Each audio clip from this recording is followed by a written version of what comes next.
Hey, hi and welcome back. Now let's start with this video, which is about understanding circuit of switch, preset and RGB LED. Okay, now let's start with this video. So you already know the learning objective of this video.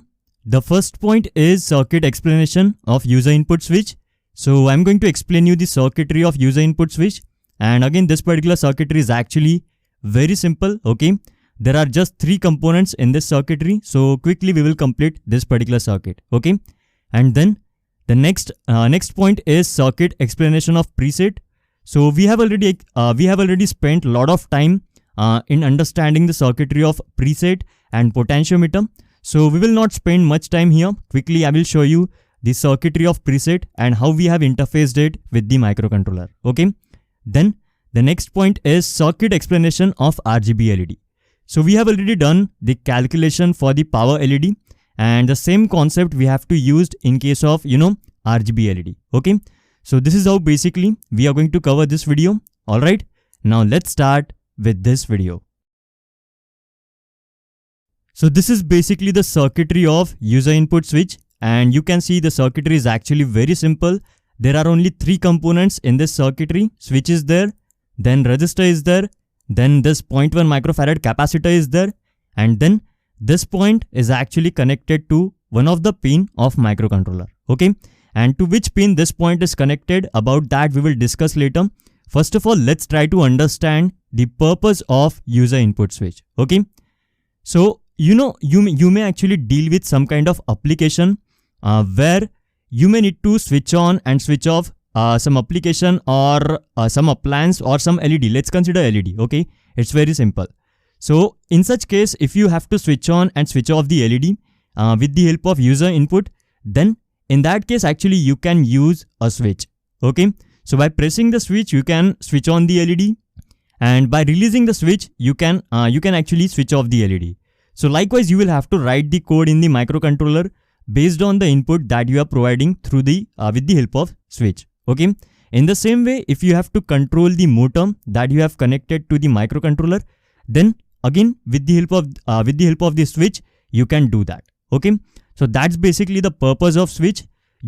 Whenever you are dealing with any kind of circuitry, you should know the purpose of that circuitry, and you should also know the application of that circuitry. Okay, so if you try to learn that particular circuitry considering these 2 points, purpose and application, then you will understand that particular circuitry in much better way. Okay, so that was actually my intention, to tell the purpose and application of this particular circuitry. Okay, so let's start with this switch now. So this switch is actually connected to this point. So when this switch is closed, because of that, this particular point will be connected to the ground, and as a result at this point we are actually going to get 0 volt. Okay, or there will be logic 0 at this point. But when the switch is not pressed or when the switch is open, in that case this particular point which is connected to one of the pin of microcontroller, this point or this line or that particular pin is actually in floating state. Okay, so I am right now considering this resistor is not connected, also this capacitor is not connected. So we are trying to understand this application step by step. So right now let's not consider this resistor and this capacitor. Okay, so when this switch is open, in that case this particular pin is actually in floating state. Floating state means what? This particular pin is actually not connected to VCC, neither it is connected to the ground. Okay, so the voltage on this particular pin, it can be anything. Okay, it can vary from 0 to 5 volt. Generally it will be 0 volt, but that's not actually the exact value you will find on this particular pin. It can also be in this particular range. Okay, 0 to 5 volt range. So but in general the value is actually going to be 0 volt at this point. Now if you observe, when we are pressing the switch, the voltage at this point it's actually 0 volt. Okay, and again when we are releasing the switch, again at this point there is a voltage of 0 volt. Okay, so in both the cases the voltage is actually 0 volt. So whether the switch is pressed or not, the controller won't be able to identify. The reason is, if you see, the state is actually 0 in both the cases. when the switch is pressed and when the switch is open. So with this, controller can't determine whether the switch is pressed or not because there is no change in logic here. So that's why we need to connect a pull-up resistor at this point, which will actually pull this particular pin to 5 volt, and that's the reason this resistor is called as pull-up resistor. Because with the help of this pull-up resistor, we are pulling this point to 5 volt. Okay, and when this pull-up resistor is connected at this point, now if you measure the voltage at this point, then you are going to get plus 5 volt here, or logic 1. So when the switch will be pressed, at that time this point will be connected to the ground, and as a result you will get 0 volt here. So let me draw the state. So when the switch is pressed, because of that there will be 0 volt at this point, and when the switch is released, this point will be actually pulled to VCC with the help of this 10K resistor. So now when the switch is open, the state is actually going to be high. And again, if you press the switch, then the state is actually going to be low. And when you release the switch, again, the state is actually going to be high. Now this change from 0 to 5 volt, this can be actually, it can be determined by the microcontroller, okay, by reading the pin of microcontroller. So this change can be identified by the microcontroller. That's the reason we need to connect a pull-up resistor here in order to get this kind of transition, okay. Otherwise, controller won't be able to determine whether the switch is connected or not. So always remember, whenever you are connecting a switch, you have to use a pull-up resistor, okay. So that's basically the first point. Now you will have a question, how come the value of this resistor is 10K, or how exactly the value of this particular resistor came? So let's try to understand that now. In order to understand whether there is logic 0 or logic 1 on the pin of microcontroller, controller actually need some amount of current. And how much current controller need, it will be given in the data sheet of microcontroller, okay. So the certain amount of current should flow towards the microcontroller when the pin is actually pulled to VCC, or when the pin is actually pulled to ground. In that case, certain amount of current should flow out of microcontroller towards the ground. And how much the value of that particular current will be, it will be actually given in the data sheet, okay. Now in general, the amount of current which is required by the pin of microcontroller in order to understand whether there is logic 0 or logic 1 at this point, it's basically 1 microampere, okay. So it's not like perfectly it will be 1 microampere. It actually depends on controller to controller. You have to check the data sheet. In some case it will be 1 microampere, in some cases it will be 10 microampere. So for that you will have to check the data sheet. But this is actually, I'm telling about the general values, okay. Now let's try to calculate, when we are connecting a 10 kilo ohms resistor here, what's basically the amount of current which is flowing towards the microcontroller pin, okay. So let me draw the circuit now. So here there will be plus 5 volt, then there is actually a resistor of 10K value, okay, and then I'm considering that this particular point is actually internally connected to the microcontroller towards the ground, okay. So with this, I'm connecting this particular point to ground, and now let's try to calculate the amount of current which is flowing from plus 5 volt towards the ground, okay. So for that, in order to calculate the current, we can use simply this formula, V is equal to IR. So the voltage across this 10K resistor, it's basically 5 volt, and the resistor value is 10K. So with 10K resistor value, we are going to get I as I is equal to 0.5 milliampere, okay. So this current is actually much more than, these values. So it means what? This much value of resistor is actually more than enough, in order to tell the microcontroller pin whether there is logic 0 or logic 1 here, okay. So with this value of resistor, controller will understand that this particular pin is now pulled to plus 5 volt, okay. So it's not like you can only go with this particular value. You can also select a resistor value with, 4.7K. You can also go for a 10K value. You can also go for 15K value. So it's completely fine. It's just that you have to satisfy this particular condition. The current which is flowing towards the pin of microcontroller, it has to be greater than this particular value, okay. So I hope that now everything about this pull-up resistor is clear to you. Okay. So we are done with the resistor, pull-up resistor. We are done with the switch. You know the purpose of both the components. Now let's try to understand what's basically the purpose of this 0.1 microfarad capacitor. Okay. This capacitor is actually acting as a decoupling capacitor because it's going to decouple some signal from this particular line towards the ground. And what type of signal it's going to decouple? Let's try to understand that now. Okay. As I told you, when we press this particular switch to this point, there will be logic 0 at this point. And now let's say that the user want to press this particular switch only once, but because of some problem, let's say that this particular contact connected to this contact multiple times. And this actually happens with the aging of switch. Okay. So because of that, what will happen, generally we used to get this kind of signal, there was logic 0 when the switch was pressed, and when it was released, there was logic high. But due to aging of this switch, we are going to get this kind of signal. So this particular point will actually connect to this particular point multiple times. Because of that, this is what we are going to get sometimes. Okay. So you try to understand these kind of glitches we are actually going to get at this particular point. Okay. Now, because of that, what will happen, user want to press this particular switch only once. But because of this, because of the multiple contacts, a controller will actually understand that user pressed this particular switch multiple times. But in actual, the user actually pressed this particular switch only once. Okay.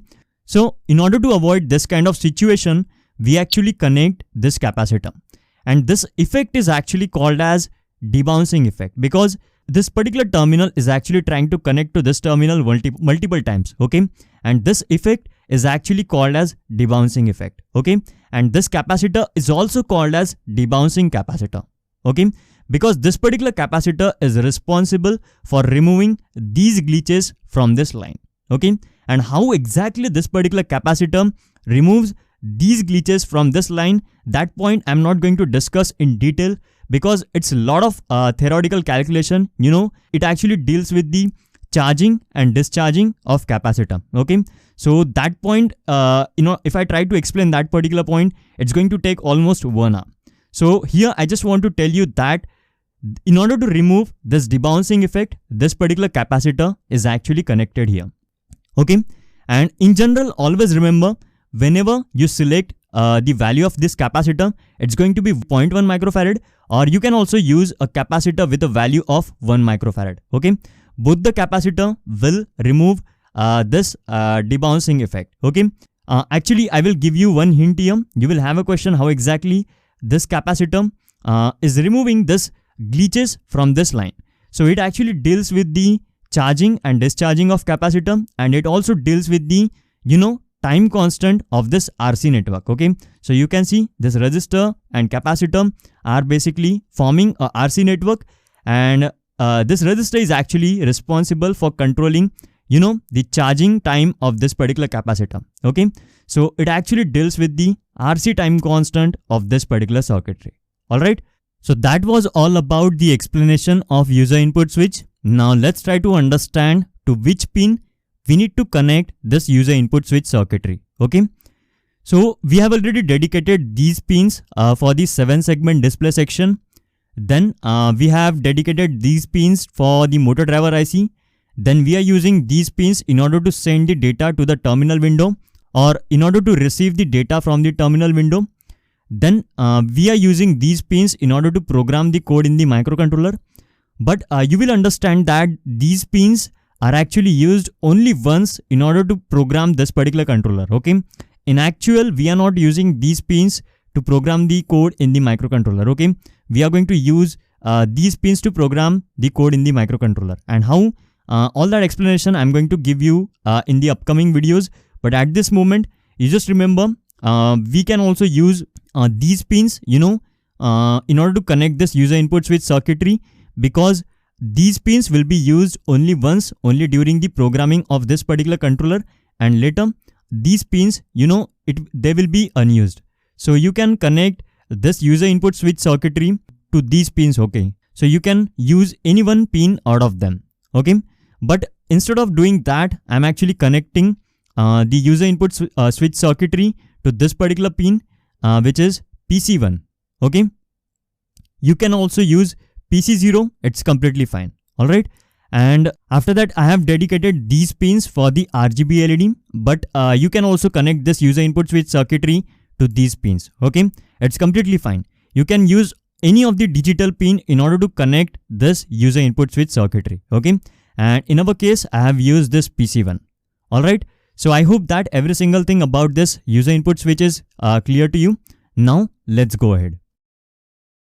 So this is basically the preset circuitry, and we have already discussed the preset circuitry in detail, and you already know that if we draw the equivalent of this preset, it's going to be like this. So what will be the value of this resistor R1? It will be actually decided by the position of knob. We have already discussed that. And again, what will be the value of this resistor R2? Again, it will be decided by the position of knob. Okay. For example, if the position of knob is in center and the value of this preset is 10K, then the value of this particular resistor, it's going to be 5 kilo ohms, and the value of this particular resistor, it's going to be 5 kilo ohms. Okay. In the same way, if the, let's say that if the position of preset is at some different position, and with that we are getting the value of this particular resistor as 7K, then this particular resistor value, it's going to be 3K. Okay. So this 10K value, it will be actually divided between these two resistors. Okay. And whenever you have to calculate the voltage at this particular point with respect to this point, you can actually use this formula. So this formula is actually the formula for potential divider arrangement or voltage divider arrangement. And with this formula, you will get to know what's basically the voltage at this point. Okay. For example, let's say that if you have, if the value of this particular resistor is 3K, okay, and the value of this resistor is, let's say 2K, then 3 divided by 3 plus 2, it's going to be how much? It's going to be 3 kilo ohms. Sorry, it will be 3 volt. So at this point, you're going to get 3 volt. Okay. When the value of this resistor is 3K and the value of this particular resistor is 2K, in that situation, you're going to get 3 volt at this particular point. Okay. So you can use this particular formula whenever you are dealing with this kind of arrangement. Okay. So I hope that this particular point is now clear to you, and we are not discussing much about this preset circuitry as we have spent a lot of time in understanding this preset circuitry. Okay. Then now the question comes where we should connect this analog output pin or the center point of this preset. Okay. So let's try to understand that now. So again, you can see we have dedicated these pins for SSD. We have used these pins for the motor driver IC. Then we have used these pins for to send the data and to receive the data from the terminal window. These pins are used for programming. But you have to check. And again, we have used these pins for, user input switch circuitry. Now let's try to understand where we need to connect the analog output of this preset. Okay.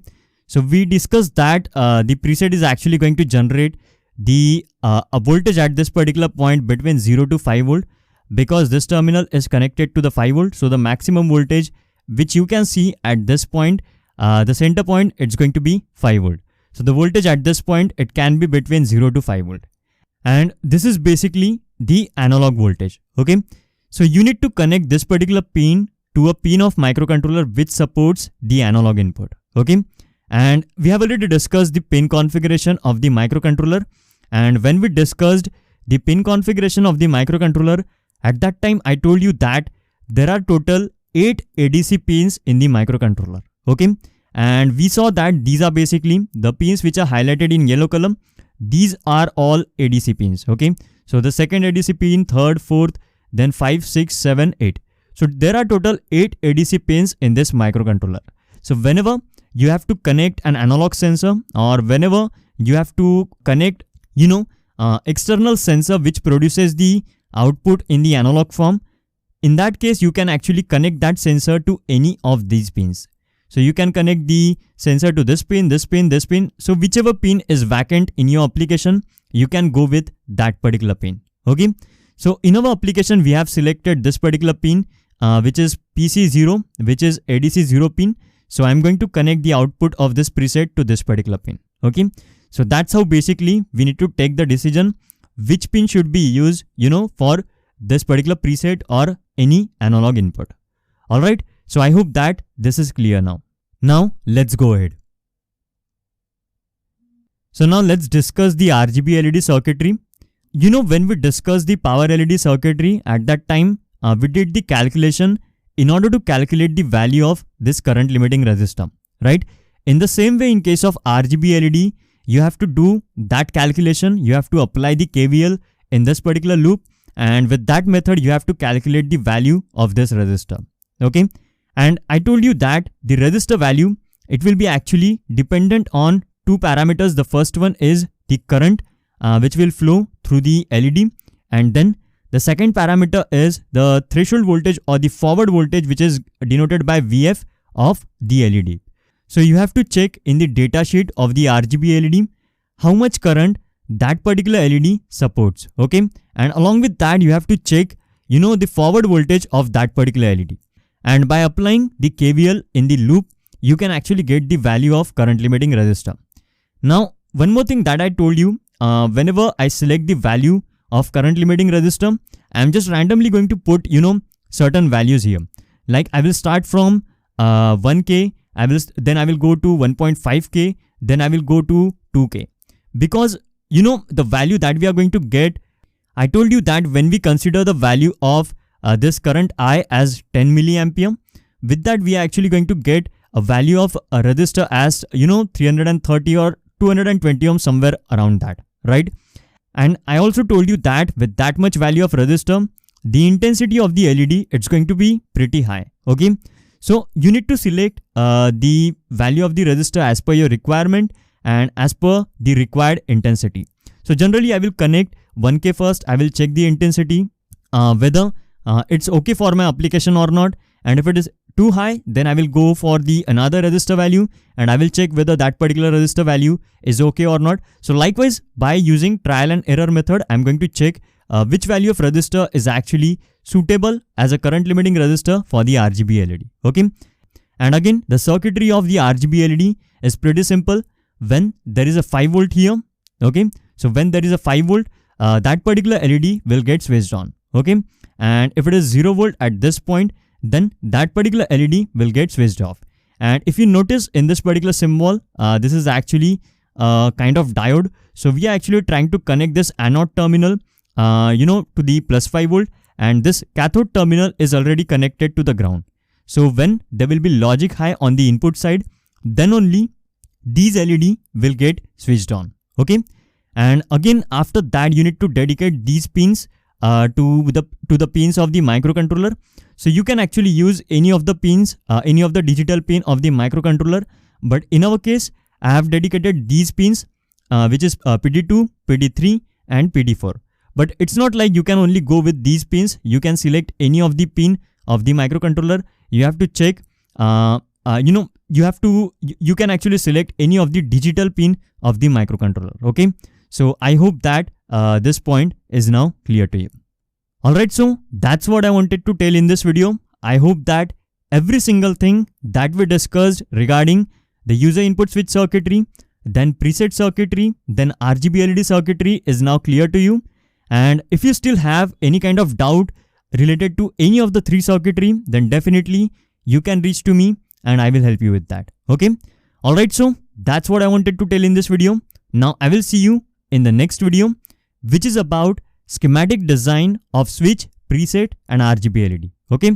So in next video, we will create the schematic.